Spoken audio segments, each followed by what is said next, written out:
Napoleon Bonaparte कहते हैं दुनिया में जितने भी मिलिट्री कमांडर हुए नेपोलियन जैसा कोई नहीं हुआ। He was the greatest of all times. But आज जो मैं चीज़ें आपको बताने जा रहा हूँ वो नेपोलियन की बायोग्राफी नहीं है। मैं आपको ये बताने जा रहा हूँ कि एक इंसान हो सकता है कि एक तरफ बहुत ही ज़्यादा स्ट्रॉन्ग विल्ड हो, बहुत ही ज़्यादा डिटरमाइंड हो और हज़ारों लाखों मैन को रूल करता हो, हज़ारों लाखों मैन सिर्फ उसके एक इशारे पे जान दे दें। ठीक है, एक इस लेवल का इंसान, इस ओहदे का इंसान, लेकिन साइड ही साइड एक विमेन उसकी लाइफ में आती है और उसको पूरी तरह कंट्रोल करती है, उसको पूरी तरह कंज्यूम कर लेती है। वो किसी भी चीज़ पे फोकस नहीं कर पाता। जो उसकी लाइफ का सबसे बड़ा गोल था, he was very power driven, उसको पावर चाहिए थी, पावर का नशा था। लेकिन जब वो विमेन उसकी लाइफ में आती है तो वो उस नशे को ही भूल जाता है। तो जो उस विमेन का नशा है उस पावर से भी ज़्यादा बड़ा हो जाता है। She starts consuming him completely. तो कैसे एक आदमी के अंदर दो तरह की चीज़ एक साथ चल सकती हैं, ये मैं आपको आज इस वीडियो में बताऊंगा। नेपोलियन की कहानी है और कैसे उनका रिलेशन रहा जोसेफिन के साथ, ये इसके ऊपर है वीडियो। हुआ क्या था स्टार्टिंग में अगर बताऊं तो नेपोलियन एक बहुत ही हम्बल बैकग्राउंड से थे। ठीक है, कोई ऐसा नहीं था कि पैदा होते ही ये राजा महाराजाओं के घर में पैदा हुए थे और एकदम से इनको खिताब मिल गया और टाइटल पहना दिया और ये बन गए फ्रांस के एम्परर। ऐसा नहीं था, मॉडेस्ट बैकग्राउंड से थे।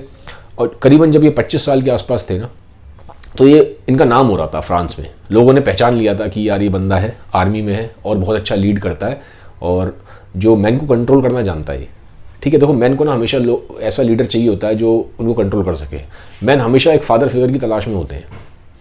ठीक है, क्योंकि मोस्ट मैन की लाइफ में फादर फिगर एब्सेंट होता है।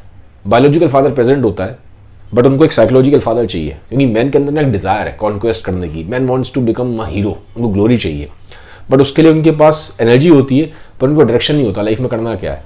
तो पूरी ज़िंदगी में ना कोई फादर फिगर ढूंढते हैं। ठीक है, कोई हमें डायरेक्शन दे, कोई हमें, इसलिए मेंटोर्स ढूंढते हैं, सेल्फ हेल्प गुरुज ढूंढते हैं। Somebody they will keep finding all the time because they have energy but they don't have direction. तो नेपोलियन के पास वो डायरेक्शन था। नेपोलियन बहुत डिटरमाइंड था, उसको ये चाहिए, तो वो मैन को ना गाइड कर पाता था। ये डायरेक्शन है, इस तरफ तो मूव करो, अपनी एनर्जी को उधर की तरफ लगाओ। ठीक है, तो मैन उसको सुनते थे, उसको डिनाई नहीं कर सकता था कोई। तो उसके अंदर एक काबिलियत थी। ठीक है, कुछ लोगों में बाय बर्थ होती है, कुछ लोग उसको एक्वायर करते हैं। तो कहीं ना कहीं नेपोलियन में दोनों का मिक्सचर था। अब हुआ क्या, राइज कर रहा था, फेमस हो गया था बहुत। अब इसी टाइम पे एक लेडी थी जोसेफिन। अब जोसेफिन की कहानी क्या थी कि जोसेफिन थी 32 साल की। अब 32 साल आज के डेट में तो बहुत यंग है, लेकिन उस टाइम पे 32 साल की अगर कोई लेडी है तो उसको मानते थे कि शी इज़ ओल्ड नाउ। ठीक है, लेकिन उसके बावजूद भी जोसेफिन बहुत ज़्यादा स्टाइलिश थी, बहुत करिज्मेटिक थी। जो उसकी प्रेजेंस थी ना, वो बहुत मैजिकल प्रेजेंस थी।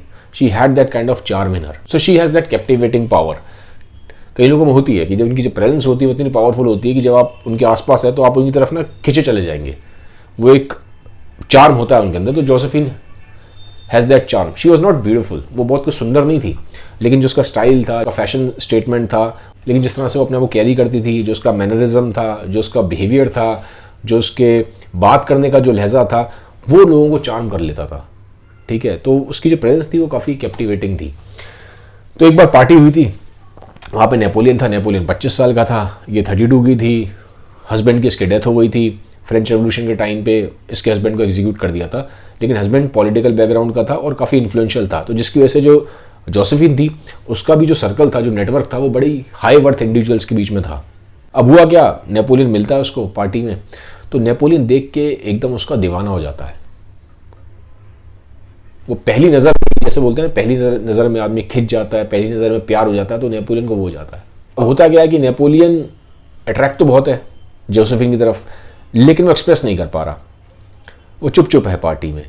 लेकिन जोसेफिन क्या थी, जोसेफिन ना बॉडी लैंग्वेज पढ़ लेती थी। She was very good at reading people, she was very good at reading people's energy, जो बंदे का ऑरा है, तो वो नेपोलियन को पढ़ लेती। और वो इस चीज़ को जानती थी कि नेपोलियन देखने में बड़ा काम सा लग रहा है और एक्सप्रेस नहीं कर रहा, लेकिन अंदर से हाईली एक इमोशनल इंसान है और साथ ही साथ उसके अंदर बहुत एग्रेशन भी है। उसने इस चीज़ को पढ़ लिया था। तो अब होता क्या है, नेपोलियन तो दीवाना हो जाता है जोसेफिन का, बट जोसेफिन वो अफेक्शन शो नहीं करती।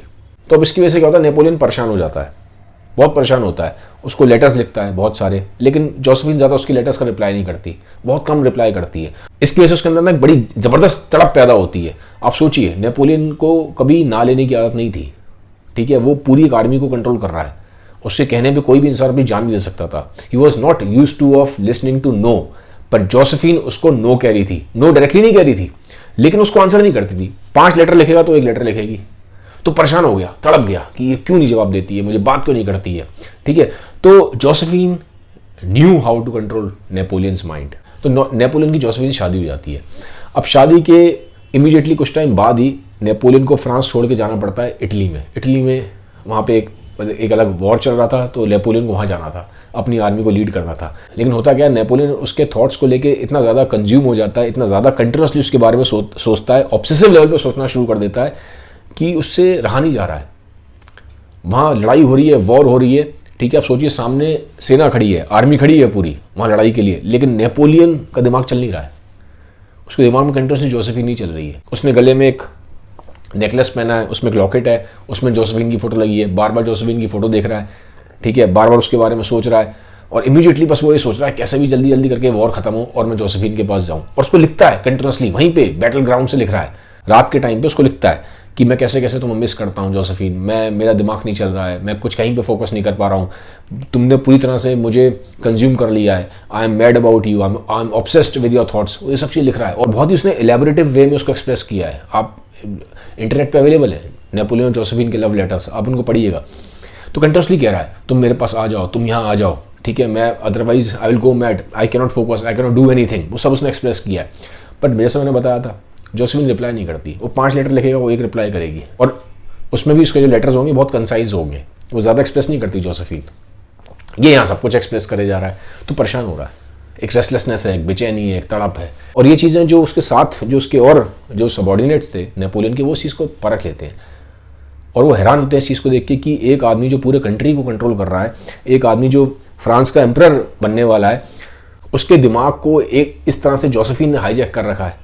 उसका दिमाग कहीं चल ही नहीं रहा है, उसका दिमाग बैटल ग्राउंड में है ही नहीं, उसका दिमाग सिर्फ और सिर्फ जोसेफिन पे ही है। तो साथ के जो सबॉर्डिनेट्स हैं वो भी कहीं ना कहीं इस चीज़ को लेकर परेशान थे। वो जानते थे कि इस जंग को और कोई जिता सकता है तो नेपोलियन ही जिता सकता है, क्योंकि नेपोलियन में वो काबिलियत थी, उसके अंदर वो एनर्जी थी, वो ड्राइव थी, बट दिमाग नहीं चल रहा था, फोकस नहीं था, फोकस कहीं और था। तो वो भी उस चीज़ को लेकर परेशान थे। अब खैर वॉर जीत जाते हैं। जब ये वापस जाता है नेपोलियन वहाँ पे, तो उसको एक चीज़ मालूम पड़ती है, उसको एक चीज़ ये मालूम पड़ती है, उसका ब्रदर बताता है नेपोलियन का कि जो जोसेफिन है she is going around with someone else, उसका कहीं और अफेयर है।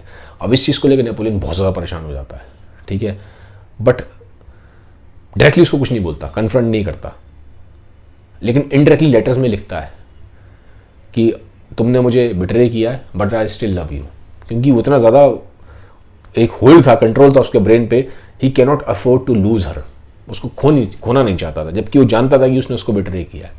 एक बार और नेपोलियन को जाना पड़ता है वॉर पे, इजिप्ट साइड में वॉर होता है, वहाँ चला जाता है।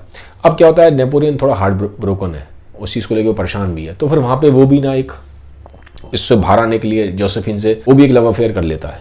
फिर कर तो लेता है, उसको लगता है कि टेम्परेरी रिलीफ मिल जाएगा, शायद कोई और वुमेन आएगी उसकी लाइफ में तो ठीक हो जाएगा, बट ऐसा होता नहीं है, नहीं होता। जोसेफिन का इम्पैक्ट उसके ऊपर हमेशा रहता है। अब साथ ही साथ एक प्रेशर और नेपोलियन पे एक और भी था कि नेपोलियन का कोई बच्चा नहीं था, और नेपोलियन के ऊपर एक पॉलिटिकल प्रेशर था कि नेपोलियन को आगे जो है एक वंशज चाहिए, ताकि जो फ्रांस है, क्योंकि फ्रांस का एम्परर था, ताकि जो फ्रांस को एक रूलर मिले, एक एम्परर मिले। एक टाइम बाद जब ये प्रेशर बहुत ज़्यादा हो जाता है नेपोलियन के ऊपर, तो एक टाइम के बाद उसको जोसेफिन को डिवोर्स देना पड़ता है। उसको दे दिया, उसकी एक और वाइफ भी आ जाती है, बट फिर भी नेपोलियन के दिमाग से जोसेफिन निकलती नहीं है, भूल नहीं पा रहा है उसको, कभी नहीं भूल पाता। इनफैक्ट जब वो एम्परर ऑफ फ्रांस बन गया, उसने बहुत सारे बैटल्स लड़े, जो उसकी आखिरी बैटल थी बैटल ऑफ वाटरलू, वो हार गया था। उसके बाद उसको ना एक एग्जाइल में भेज दिया गया था, एक आइलैंड में। लेकिन आप जान के हैरान होंगे, उस पूरे टाइम पीरियड में जितने टाइम वो वहाँ एग्जाइल में रहा, जो उसके लास्ट डेज थे डेथ से पहले के, वो पूरे टाइम जोसेफिन के ख्यालों में खोया रहा। इनफैक्ट जो लास्ट वर्ड नेपोलियन ने बोला था मरने से पहले, जो लास्ट वर्ड उसके मुंह से निकला था वो था जोसेफिन। भले ही डिवोर्स हो गया, भले ही उसके साथ नहीं था, बट वो उसके दिमाग से नहीं जा पाई। जोसेफिन ने एक तरीके से उसको पूरी तरह से ऑब्सेस कर दिया था, मतलब एक she kind of entered his soul, वो निकाल नहीं पाया उसको ज़िंदगी भर। तो मैंने आपको ये दिखाने की कोशिश करी है इस वीडियो में कि कैसे एक तरफ तो हो सकता है आदमी इतना स्ट्रांग हो, सेल्फ डिटरमिन्ड हो, बहुत स्ट्रांग विल पावर का हो, बहुत ज़्यादा केपेबल हो, बहुत ज़्यादा ड्राइव और एनर्जी वाला आदमी हो कि पूरे पूरे कंट्री को रूल कर रहा है। पूरे फ्रांस को उसने रूल किया, एम्परर ऑफ फ्रांस था, और एक टाइम पे यूरोप में नेपोलियन का नाम बहुत बड़ा नाम था।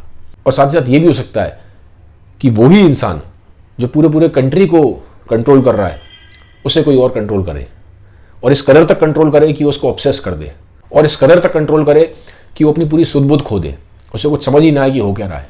तो मैं आपको ये समझाने की कोशिश कर रहा हूँ जो ह्यूमन नेचर है वो कॉम्प्लेक्स है, और ये चीज़ किसी के साथ भी हो सकती है, आपके साथ भी, मेरे साथ भी। भले हम कितने भी लॉजिकल हो जाएं, हम कितने भी रैशनल हो जाएं, हम कितने भी ग्रेट हो जाएं, कितने भी स्ट्रॉन्ग विल पावर वाले हो जाएं, पर एक ना एक कॉम्पोनेंट हमारे अंदर हमेशा ऐसा होगा जो हमें इरैशनल, इमोशनल और इम्पल्सिव बनाएगा।